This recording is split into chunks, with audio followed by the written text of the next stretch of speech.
How is this crazy economy impacting the housing market right here in Chicago? If that's a question that you found yourself asking, maybe for the first time right now, you're in luck, because that is exactly what I'm about to get into right now.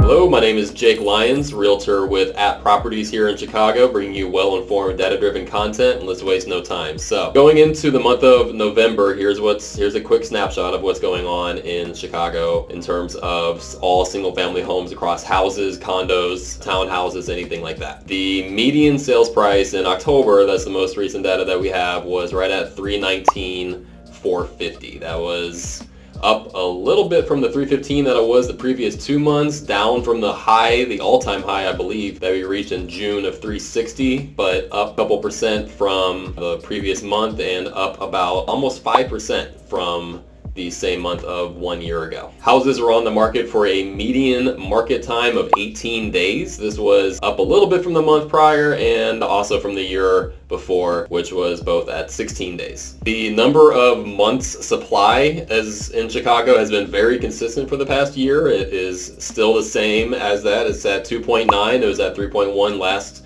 month, and I believe 3.2 the same month of the year before. And what that means is this is how we determine if it's seller's market, a buyer's market, or a neutral market. So if it's 3 or below, we consider that a seller's market. 4 to 6, we consider that kind of a neutral market, and anything 7 and above, we would consider that a buyer's market, because that just means that there is this much available inventory in the market right now. There's 7 months worth of inventory at the current demand rates, meaning that there's plenty of supply and that it would benefit the buyers. This is the opposite of that. We're at 3 months, so we consider that a seller's market. The biggest impact that we're seeing across the board, I would say by far, from the interest rate hikes and just the economy in general right now, is in volume. So prices aren't really changing. If anything, they're continuing to go up. It's still a big time seller's market, but new listings and new properties under contract are down 26 and 30% from the same month of a year ago. So while they're coming down at the same rate, so prices aren't really increasing, there are just very significantly fewer people in the market buying and selling right now. Places have sold for about an average of 98.3% of the